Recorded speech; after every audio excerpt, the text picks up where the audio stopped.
My Rival is My Love, episode 8. Gak mau mah, kakak itu paling benci sama cewek bodoh. Secuil ingatan tentang Kenzie yang sangat mengganggu tidur gue.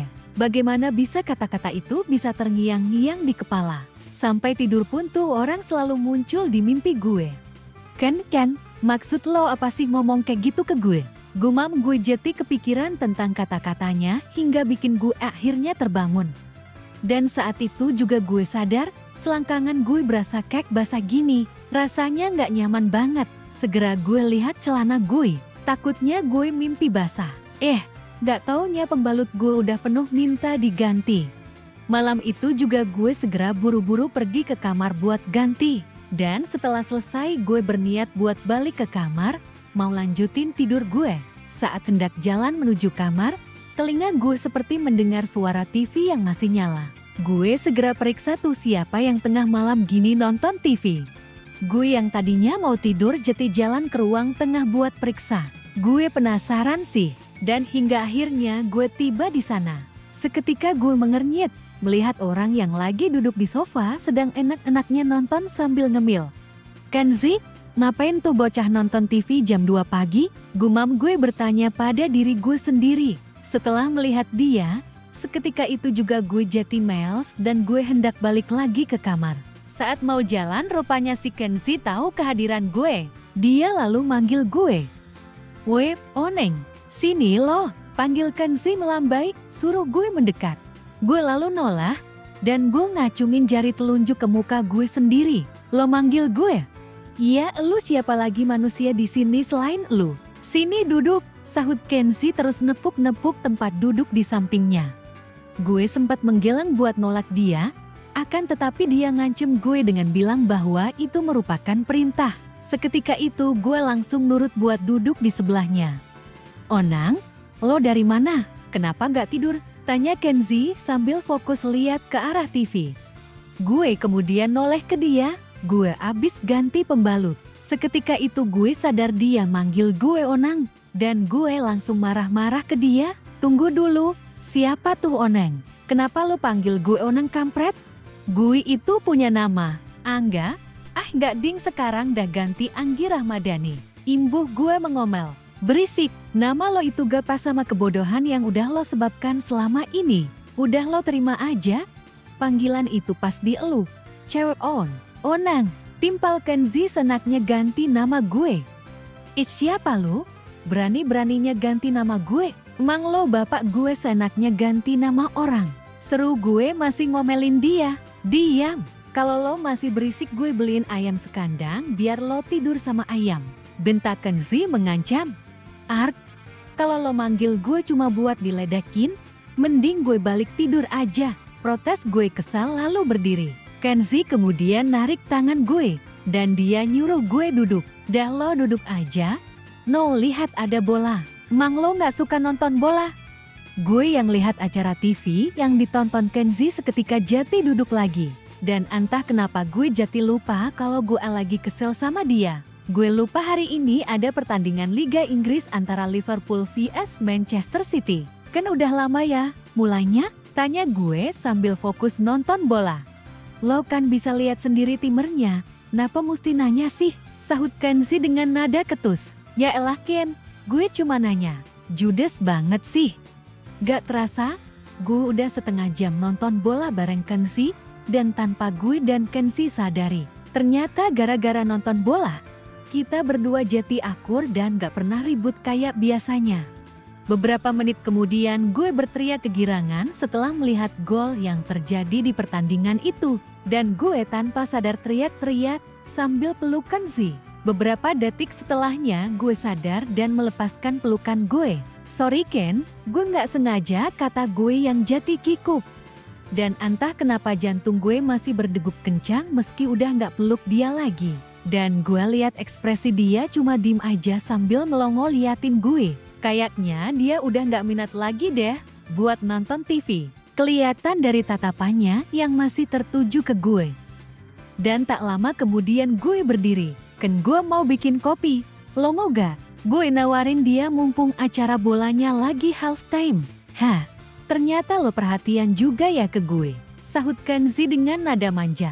Dih, berisik, tinggal jawab aja ya atau enggak, ketus gue membentak. Ya terserah lo.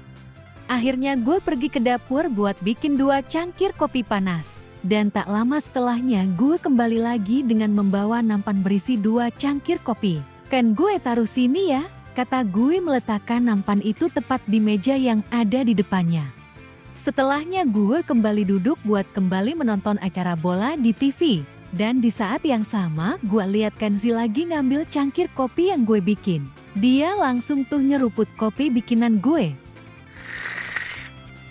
Kayaknya Kenzi tuh pecinta kopi deh. Kedengeran sih suara seruputan dia yang kedengeran sampai di telinga gue. Kayaknya mantep banget tuh kopi gue. Dan setelah merasakan kopi gue, Kenzi lalu menoleh ke arah gue sambil tersenyum. Enak juga kopi yang lo bikin. Entah kenapa gue jadi ngerasa seneng sama kata-kata Kenzi yang memuji kopi bikinan gue. Dan tanpa sadar gue malah senyum-senyum sambil nyeriput kopi yang gue pegang. Oh, panas. Gara-gara salting lihat senyuman Kenzi gue sampai gak sadar kopinya panas. Dan beberapa menit kemudian gue ngerasa kok hawanya jadi dingin banget. Gue sampai menggigil gara-gara kedinginan. Gue lalu berniat buat matiin AC di ruang itu. Lo mau ngapain? Tanya Kenzi yang melihat gue yang pegang remote AC. Dingin Ken, mau gue matiin aja? Jawab gue sambil natap dia. Dan di detik itu Kenzi buru-buru ngerebut remote AC yang gue pegang. Saat itu juga, gue jadi marah ke dia karena udah ngerebut remote AC-nya.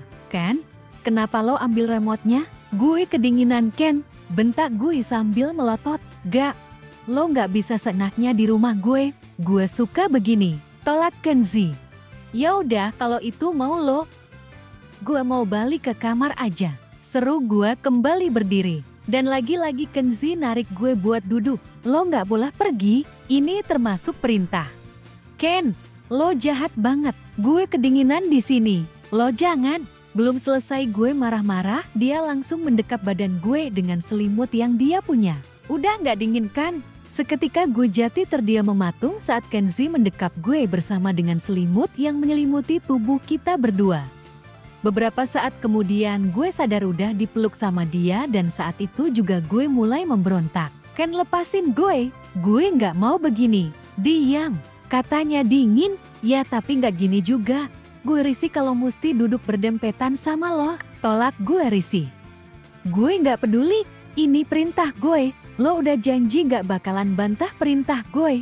Sahut Kenzi menjelaskan kembali tentang taruhan kita. Tapi Ken, berisik, udahlah nonton aja. Tuh lagi nyerang si Amu, potong Kenzi yang ngasih tahu. Akhirnya gue terpaksa nonton TV dengan keadaan berdempetan di dalam selimut. Dan sekitar beberapa menit kemudian, entah kenapa gue yang awalnya ngerasa risih sama dia bisa berubah jadi nyaman. Apakah mungkin gue mulai ada rasa sama si kampret ini? Gak boleh. Gue gak boleh tertarik sama dia. Gue mencoba meyakinkan diri gue sambil menikmati pertandingan bola. Dan hingga tak terasa gue mulai ngantuk dan tanpa sadar gue tidur nyender di bahu Kenzi. Jam 4:43. Pagi itu, Kenzi dan Anggi terlihat sedang tidur dengan posisi duduk di sofa. Keduanya nampak saling menyender. Anggi yang menyenderkan kepalanya ke Kenzi dan Kenzi yang menyender pada bantal yang ada di samping sofa. Keduanya nampak kelelahan setelah semalam menyaksikan pertandingan bola di TV. Dan tak lama kemudian ada seseorang yang datang dan memperhatikan mereka yang sedang tidur. Wah, ini momen yang sangat langka, harus diabadikan, ucap wanita yang rupanya itu adalah ibunya Kenzi. Secepat kilat Widya mengambil kamera dari kamarnya dan kemudian ia kembali lagi ke tempat anaknya berada. Dan detik itu juga wanita itu memotret Anggi dan Kenzi yang masih tidur. Cekrek. Jam 8:22. Pagi itu gue dipanggil ke ruang guru gegara kelakuan gue yang peluk-peluk cewek di kelas. Gue sebenarnya terpaksa melakukan itu, gue cuma mau ngetes perasaan gue. Gue nggak mau kalau sampai suka sama cowok apalagi si Kenzi. Karena perbuatan gue itu, bukannya gue puas karena peluk cewek. Gue malah kena tampar. Gue masih bisa ngerasain kerasnya tamparan si Nita yang masih berasa di pipi kanan gue. Selain itu, gue juga harus nerima bacotan pedas Pak Akbar yang puas banget ngomelin gue sampai bel istirahat bunyi. Dan ketika jam istirahat, Pak Akbar ngebebasin gue dan sebagai konsekuensinya, saat pulang sekolah nanti gue mesti bersihin toilet perempuan. Gue cuma manggut-manggut aja menerima hukuman dari Pak Akbar. Gue nggak berani bantah. Dan setelahnya gue balik ke kelas, niatnya gue mau ngambil rokok yang udah gue bawa di tas. Pas udah di kelas, gue bingung kok rokok gue nggak ada. Perasaan tadi pagi udah gue masukin, tapi kenapa sekarang nggak ada? Dan tak berselang lama HP gue bergetar. Dertet, gue segera ngambil HP dari dalam saku gue, dan gue terbelalak saat membaca pesan dari nomor yang gak gue kenal yang ternyata itu dari Kenzi. From Kenzi, Onan cepetan datang ke belakang sekolah. Kalau enggak, gue usir lo dari rumah karena ketahuan bawa rokok ke sekolah. Kenzi. Detik itu, gue mulai mengacak-acak rambut gue karena panik. Gue beneran takut kalau dia ngelaporin gue ke Mama Widya dan endingnya diusir. Dengan cepat gue buru-buru nemuin Kenzi ke belakang sekolah sesuai keinginannya. Dan sesampainya di belakang sekolah, gue langsung merengek memohon ampun sama si Kenzi. Ken, gue mohon jangan laporin gue ke Mama ya. Gue nggak mau diusir, Ken. Gue kan udah ngelarang lo. Tapi kenapa lo masih ngenyal sih? Lihat aja nanti gue bakal beneran bilang sama Mama, biar lo diusir dari rumah. Ancam si Kenzi kekeh mau laporin gue. Ken, jangan gitu. Pagi ini gue cuma bawa aja, belum sempat gue nyalain kok. Bener Ken, percaya deh sama gue. Gue berusaha meyakinkan Kenzi biar dia nggak laporin kenakalan gue ke Mama. Gue sampai nangis-nangis memohon sama dia. Kayaknya usaha gue berhasil. Nampaknya si Kenzi mulai melunak. Kenzi menghela nafas dan setelahnya ngasih keputusan. Gue kasih lo satu kesempatan. Kalau lo ngelanggar lagi, gue bakalan kasih tahu masalah ini ke Mama. Bahkan gue juga akan bilang, kalau lo suka peluk-peluk cewek di sekolah. Kata Kenzi yang kayaknya tahu banyak tentang kenakalan gue. Ken, lo tahu dari mana gue peluk-peluk cewek? Tanya gue heran. Gue nggak nyangka dia tahu banget kenakalan gue di sekolah. Apa dia selama ini memata-matai gue? Tentu aja gue tahu. Lo itu orang paling heboh di sekolah. Setiap kali lo bikin masalah itu pasti seluruh sekolah bakalan tahu. Ungkapnya yang membeberkan kebenaran tentang gue. Gue nggak nyangka sejelek itu citra gue di sekolahan. Apakah gue mesti bangga sama julukan itu? Kan, tapi lo bener kan gak akan bilang ke Mama? Tanya gue berharap. Kenzi kembali menghela nafas dan lalu membentak gue. Dasar onang, gue kan udah bilang kasih lo kesempatan. Dan setelah mendapatkan bentakan dari Kenzi, gue pun tersenyum sumringah karena dia janji gak akan ngelaporin gue. Dan setelahnya gue pamit pergi buat jajan. Makasih ya Ken, kata gue sambil colek dagunya. Dan saat gue hendak jalan, si Kenzi nahan tangan gue. Tunggu dulu, lo lupa ini. Seketika gue ngernyit saat mendapatkan sebungkus pembalut yang Kenzi taruh ke tangan gue. Kan, kenapa lo ngasih gue barang ini? Lo itu beneran bodohnya. Kalau lo gak bawa, gimana kalau tar bocor? Terus semua orang pada curiga ke elu. Dan nantinya semua akan tahu kalau lo itu cewek. Jelas Kenzi ngasih tahu gue buat jaga diri. Memang sih yang dikatakan Kenzi benar. Tapi yang gak dikasih ke gue secara langsung di sekolah gini. Emang dia gak bisa ngasihnya pas di rumah aja. Kalau di sini kan gue khawatir kalau sampai ada yang ngeliat. Tapi gak apa-apa deh, gue tersanjung sama dia yang udah perhatian ke gue.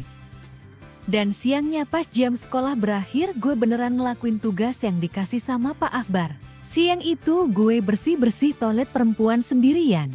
Gak cuma itu, mumpung lagi sepi gue juga sekalian ganti pembalut gue karena udah penuh. Ya ampun baunya, gumam gue nyium bau anyir CD gue.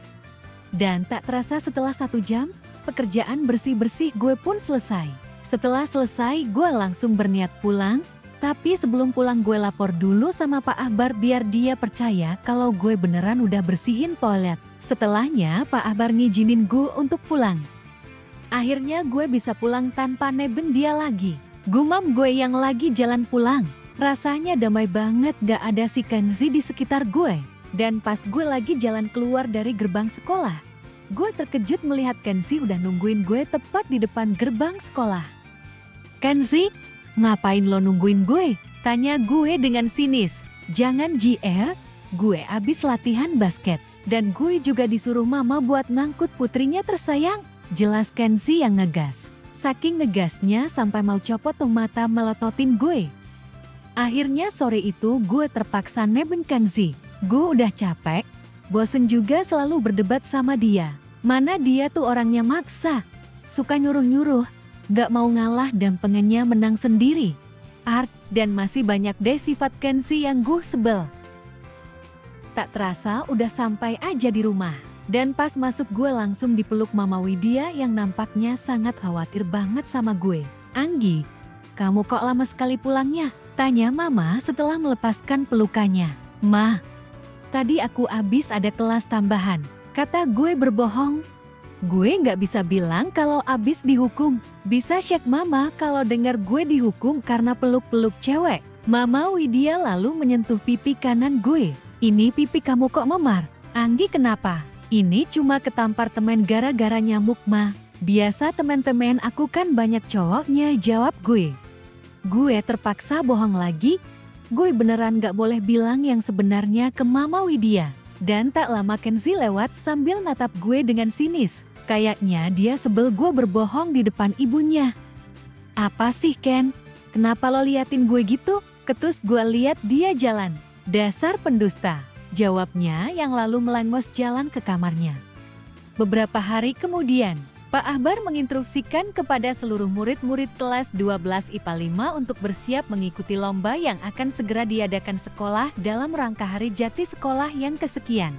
Semua murid sangat antusias mendengar penjelasan dari Pak Ahbar, termasuk gue yang bersemangat sekali buat ikut di lomba futsal nanti. Dan untuk menyemangati kami, Pak Ahbar berjanji, jika kelas kita menjadi juara umum di perlombaan nanti, maka Pak Ahbar berjanji akan mentraktir kita semua makan hotpot. Gue dan teman-teman yang mendengarnya langsung termotivasi untuk memenangkan semua lomba.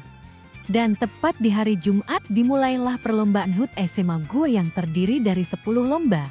Mulai dari tarik tambang, lari maraton, futsal, basket, voli, takraw, masak, rias dan fashion show. Dan pagi itu yang di pertandingan pertama adalah maraton. Dan untuk lomba maraton ini diikuti semua kelas yang diwakili satu orang.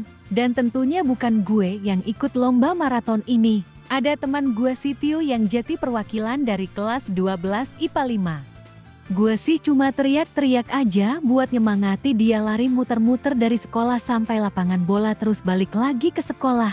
Dan sangat disayangkan Sitio hanya finish di posisi ketiga. Tapi mainlah juara 3 dapat poin 1. Untuk perlombaan kedua adalah tarik tambang.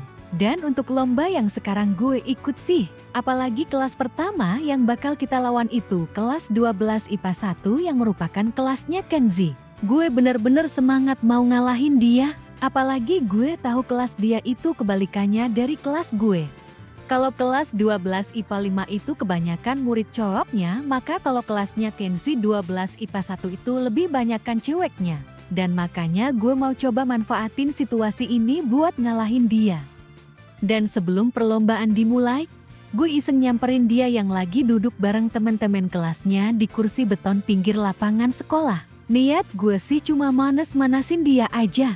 Syukur-syukur sih dia kepancing terus emosi.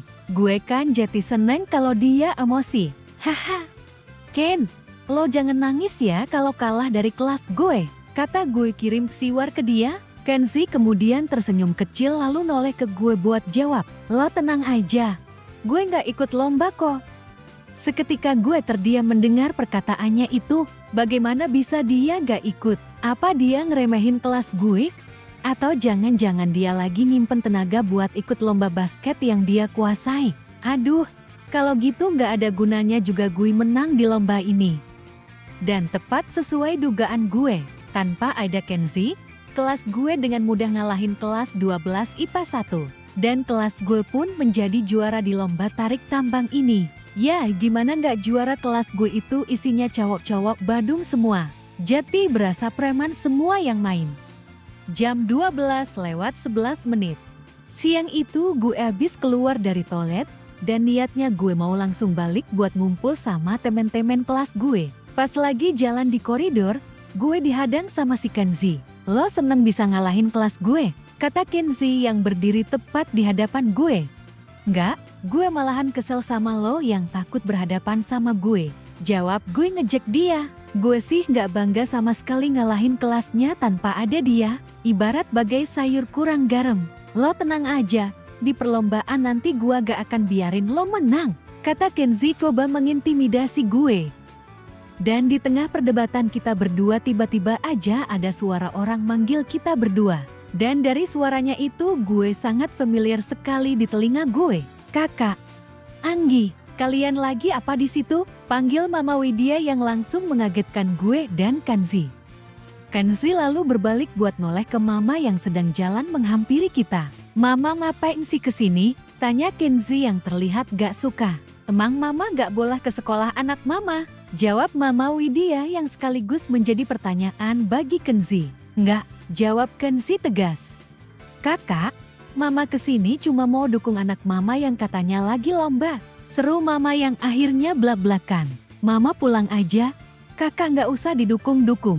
Orang cuma perlombaan sekolah aja kok selebay itu paket didukung segala," keluh Kenzi menyuruh mamanya pulang. Lalu Mama jalan mendekati gue. "Siapa juga yang mau dukung kakak? Mama kesini cuma mau dukung putri Mama yang cantik," kata Mama yang kemudian meluk gue. "Ma, kenapa dukung aku sih?" tanya gue heran. Gue bingung lah bisa-bisanya Mama lebih support ke gue ketimbang ke Kenzi yang benar-benar anaknya. "Terserah Mama aja lah," sahut Kenzi yang akhirnya pergi. Gue lihat ekspresi Kenzi kayak kesel gitu dicuekin ibunya. "Ma, tolong lepasin dong pelukannya. Aku malu Ma kalau ada yang lihat," minta gue ke Mama Widya. Dan beberapa detik setelahnya Mama melepaskan pelukannya. "Anggi pasti capek banget ya. Tuh lihat sampai keringetan gitu. Ini Mama beliin minum buat kamu." Mama Widya kayaknya khawatir banget sama gue, sampai-sampai dia datang ke sini cuma buat ngasih perhatian ke gue. Mama sampai ngelapin keringet gue, beliin minum gue, pokoknya banyak deh perhatian dia. Gue sih senang-senang aja sih Mama kesini. Tapi masalahnya gimana kalau ada yang kenalin Mama Widya yang merupakan ibu kandungnya Kenzi? Bisa ketahuan kalau gue tinggal di rumah Kenzi. Dan lebih parahnya lagi kalau mereka akhirnya tahu gue ini cewek. Mau taruh di mana muka gue nanti? Kalau itu terjadi kayaknya gue nggak sanggup buat sekolah. "Ma, aku di sini Angga. Jadi jangan panggil aku Anggi ya. Terus Mama juga jangan manjain aku kayak gini. Malu Ma. Ntar kalau ada yang kepo nanyain Mama aku mesti jawab gimana?" kata gue yang nyuruh Mama buat gak memperlakukan gue seperti anak perempuan. Bagaimanapun gue itu di sekolah dikenal sebagai cowok nakal. Ya malu dong gue kalau teman-teman gue pada tahu gue di rumah dimanjain kayak Tuan Putri sama si Mama Widya. "Iya Mama ngerti kok. Kamu tenang aja, semua teman kakak gak ada yang tahu kalau Mama ini ibunya Kenzi. Jadi, kalaupun ada yang nanya, bilang aja Mama ini Mama kamu," jawab Mama Widya yang nampak percaya diri banget melindungi gue. Dan setelah berbicara dengan Mama gue akhirnya tahu kalau Kenzi itu gak pernah sekalipun ngajak temannya buat main ke rumah. Gue sampai geleng-geleng mendengarkan cerita Mama. Bagaimana mungkin Kenzi bisa hidup seorang diri selama 17 tahun tanpa teman? Selama ini pasti hidupnya boring banget. Gue kok jadi kasihan sama tuh anak. Apa gue coba temenan aja ya sama dia? Biar mukanya gak terlalu tegang gitu. Tapi kalau gue baikin ntar dia ngelunjak. Jadi bingung gue mesti gimana ke dia? Biarin deh, gue tunggu aja. Siapa tahu dia yang duluan sadar terus ngajakin gue temenan.